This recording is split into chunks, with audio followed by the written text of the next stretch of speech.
Go on, Cole! Go on, Cole! Well Come done. on, Cole! Ready? Yes, All the way in, Cole! Let's go! It's just incredible. So the Great North Run was over a week ago now, so in this video I'm going to talk to you about how I beat 2 Olympians at the Great North Run, what I would change on the day, things that went wrong, anything that I would change about the training block, my feelings, emotions, all of that kind of good stuff. So if you've got any further questions, do drop them down in the comments, but I'm hopefully going to go through everything in this video as a final recap of this sub 67 half marathon project, which is obviously going to continue because I didn't hit the project, but that'll be further down the line, and we'll talk about a race announcement later in the video. But yeah, without further ado, let's get into the Great North Run. Let's talk about it, because it was one hell of a day, right? It was absolutely crazy. But before we get into it, just a massive thank you to Soar Running for sponsoring this series. Their support in the series has been immense, so please go and check them out if you want to get all of your winter stuff ready for one heck of a winter season. So yeah, without further ado, let's talk about the Great North Run. So obviously last week there was an absolute polar opposite of weather conditions. You had the heat wave in the morning and they had the monsoon in the evening. And I did actually manage to scalp 2 Olympians, namely Stephen Scullion and Chris Thompson. Obviously my best wishes go to both those athletes, specifically Stephen Scullion, who recently posted a video about how he's struggling with his mental health a lot at the moment. So please go and check that out. Go and show him all the support, just so he knows he's not alone. I did message Stephen just to check that he was okay with me using footage, etc. And just to check that he was okay in general, if he wanted to go for a talk, cameras off, etc.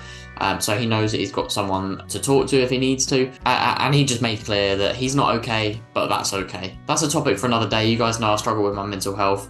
And Stephen knows there's plenty of people he can reach out to if he needs. But yeah, just before you think I'm kicking a man while he's down, that's absolutely not the case. But if we're looking at it completely objectively, I managed to beat 2 Olympians, which in the face of it is pretty cool. It doesn't matter that one's in his 40s and the second one is struggling a little bit at the moment. Just in the face of it, beating 2 Olympians is pretty cool, right? Obviously I didn't get Mo Farah, that would have been an even better scalp. But let's talk about the race day specifically. So one thing about the race that I actually completely forgot about was warming up. I didn't know that starting with the masses I would be packed in like sardines and have no chance of warming up. And this actually did kind of not impede my race, but it definitely slowed me down a little bit, in terms of it took me like a good 3 miles to warm up, which is something I didn't anticipate. So I took the first mile pretty gentle, nothing crazy, just to see how the legs were feeling, because they felt pretty rough to start off with. So if I think in a future half marathon, if I have the opportunity to warm up, that's definitely going to benefit. I don't know how much difference it will make, seconds, minutes, I don't know. But just having that ability to warm up, because I'm so meticulous with my warm-ups, I always do 2 miles and I always do drills. So not being able to do that on race day, for me, I think it felt like a bit of a hindrance, but I dealt with it really well. I felt I had a really strong mindset on the day. The second thing was obviously the course. Obviously, I went through the course profile in the preview, and I even wrote down the elevation on my arm, but I still somehow managed to forget. Like, it almost like the numbers didn't correlate to how I remembered how hilly it was and how much the hills are zapping, because it's basically rolling hills. It's either uphill or downhill. There's barely any flat, and I actually found the downhill quite tiring. Like, I woke up the next day with awful quad DOMs, because I think the downhills actually take a lot more out of you than you expect, because some of the downhills are quite sharp, whereas the uphills tend to be quite long and kind of gradual. So again, if I'm on a flatter course, maybe that sub 67 comes a little bit closer. Maybe some of those seconds and minutes that I lost come crawling back to me a little bit. And obviously combined with the conditions of the day, super humid, super hot. I saw so many people like struggling over the line, collapsing. My family members saw people just tapping out of the race. So I think anyone that made it to the start line and was willing to give it a go in those conditions, just absolute kudos to you. And I really hope you got your goals, and I hope you got home safely, etc. at the end. But yeah, just those 3 things specifically to me, I think can contribute to a much quicker half marathon, which is why I'm absolutely chuffed with the result. 1 hour, 9 minutes, 32 seconds. I think a sub 67 or sub 1 hour, 7 minutes performance is definitely achievable for me. Now, in terms of the pacing, I said in the race day video, I don't think I've paced a video as well as this. And I genuinely mean that. Looking at the actual splits themselves, obviously some of them are like in the 320s, and then some of them are in the low 3s. But what I mean by how well I paced it is that I got to the end and I felt like my effort was sustained the whole way. There wasn't points where I felt like I was going to fall off the edge of a cliff.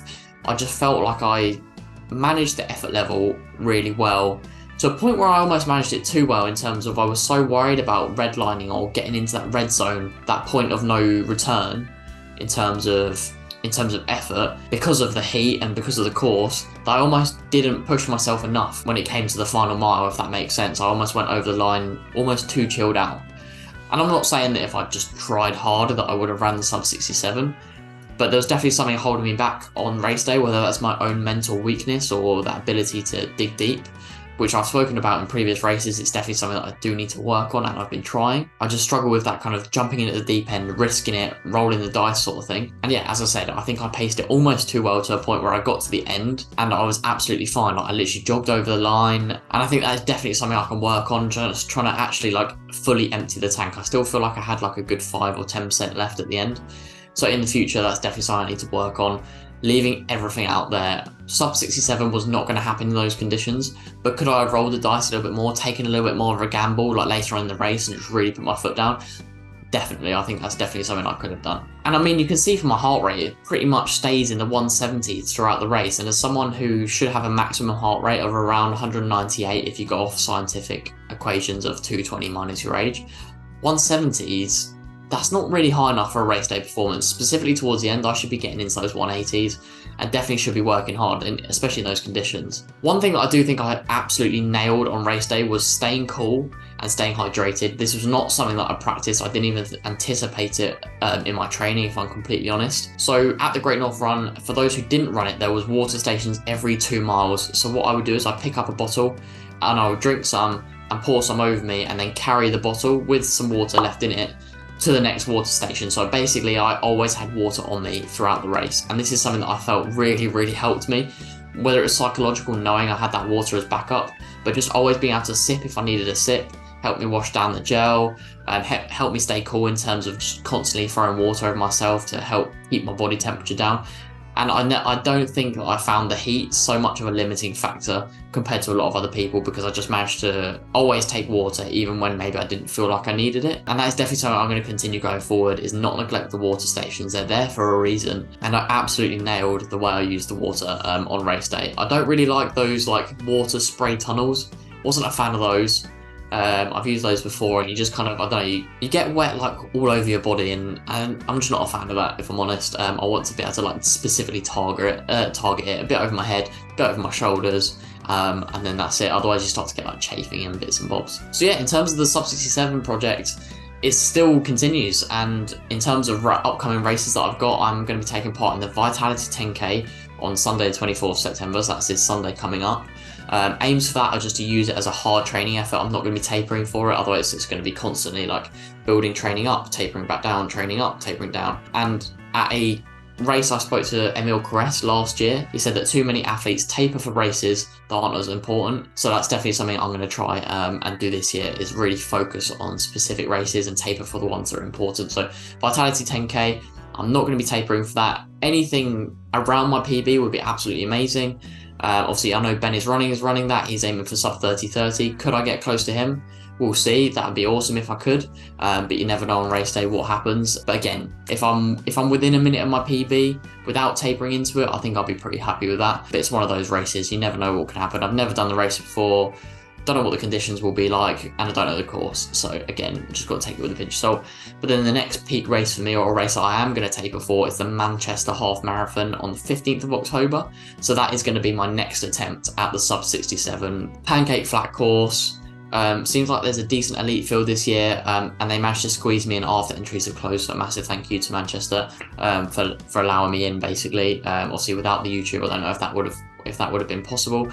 So a massive thank you to them. I don't take this sort of stuff for granted. It's just really cool. So yeah, Manchester Half, that's going to be the next sub 67 project attempt. So in terms of this series, it's not going to be a continuous weekly thing. This has been the 10-week series. This is the final episode. And then every race is just going to be like a bit of a side goal. And then towards next year, I've got a very big race next year that I'm going to do maybe an even bigger training series for, which is going to be super cool. But you'll have to wait for that till next year. Because, you know, things can, I don't want to announce it and then get injured. I don't want to jinx it, that sort of thing. In terms of the family, a lot of people messaged in the comments just checking that Grace was okay. Grace was absolutely fine. She was a little bit shaken after falling over at mile 2. But she got around the course, so massive kudos to her. She could have thrown in the towel, especially as a type 1 diabetic.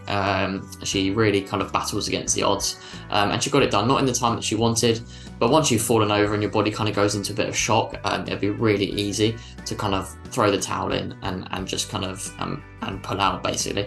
So yeah, she got round. Mum and Dad crushed it as per usual, but yeah, unfortunately no PBs in the family, which is, you know, it's part and parcel of racing, but normally one of us at least PBs. So just before we kind of get towards the end of the video, those who follow me on Instagram will see that I went to hospital just on Thursday, so that's why this video has been a little bit more delayed.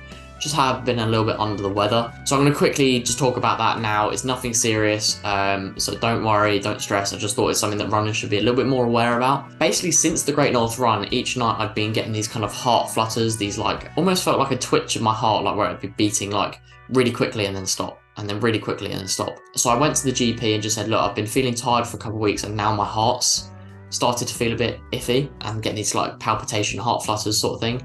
Had an ECG done and they found that I had ventricular hypertrophy, which having done my own research is really common in athletes, so absolutely nothing to stress about. And sinus bradycardia, which again is super common in athletes, nothing to stress about. Despite the GPs not understanding when I said I was like an extreme endurance athlete, they were still absolutely shocked by like my low heart rate, and they seemed to get really worried about it, even though it's pretty normal for me and it's pretty normal for most runners to have a lower heart rate. So I ended up going to hospital because they weren't happy with my ECG. They didn't like, I don't know what they didn't like about the ECG specifically, but there was something that was flagging up that required me to have an echocardiogram to check for cardiac myopathy, which is essentially where the walls of your heart become too thick or too muscular and it actually impedes blood flow. So they checked for that, and then that was absolutely fine, which is obviously great news because I don't want to stop running just because my heart's getting too muscular. It's just part and parcel of the sport that we do. And then I had to have 9 blood tests for things like my thyroid function, kidney, diabetes, so HbA1c. I had troponin taken twice, which is something to do with your heart that's detected in people that have had a heart attack. So they had to take it the first time, and then because the levels were raised, they then took it again, and they put me on watch just to check that I was absolutely fine. So then I spent about 7 hours in the hospital, 6 hours in the hospital, something like that, which I know is not the end of the world, but it's a little bit worrying as a 22-year-old lad who considers himself really healthy and quite fit. So I was a little bit stressed about it. Next day I went to the GPs, had more blood tests taken, and they basically confirmed that most things were normal, but they were still awaiting some tests. But I was given the green flag to basically continue exercising, and I'm probably going to be put on a 24-hour ECG just to check that my heart is okay, because basically it felt like I was only ever getting these flutters when I wasn't at the doctor's or attached to an ECG, essentially. I was only really getting them whenever I would lay down after a meal, which generally coincided with being after training. So yeah, just small little things I was a little bit worried about, but essentially the crux of what I'm trying to say is, if you have any problems with your system, don't just put it down to training. Like, it's better to get it looked at, it's better to get it investigated, even if it's just to rule it out, to get the professional advice, basically. Because since posting a little bit about it on my social media, many people have messaged me saying, oh, like, I had a similar thing, I didn't really look into it and it seems to have gone away, which obviously helped put my mind at rest, but also at the same time it made them think, oh, maybe I should have got it looked at. So definitely better to be safe than sorry.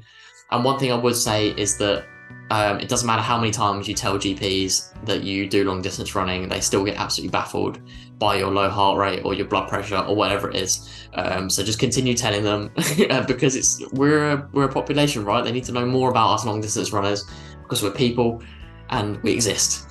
So anyway, a massive thank you to everyone who supported me on the day. The support was absolutely crazy. Like, people just shouting like, come on Cole, like all of that stuff. And it really, really makes a difference. It makes me want to just absolutely keep crushing training. I think, even though the times maybe aren't suggesting it, I think I'm in absolutely insane shape, probably the best shape I've ever been in at the moment, which is just awesome considering 10 weeks ago I was injured with a hamstring tendinopathy. Part of that has been due to just basically changing my life, a bit like a Josh Kerr sort of thing, like completely changed my diet and things like that, which is definitely something I want to touch on in future videos, but we're not going to get into that today. And again, a massive shout out and sending a little bit of love to Stephen Scullion. I really hope you're all good, mate. And again, yeah, you always know you can contact me if you need to. But yeah, I wasn't kicking a man while he's down. Just as a sub-elite runner, aspiring to be more like people like himself and Chris Thompson, who I spoke to on the train on the way there. It was just really awesome to know that I'd beaten them and got up there with the best of the best.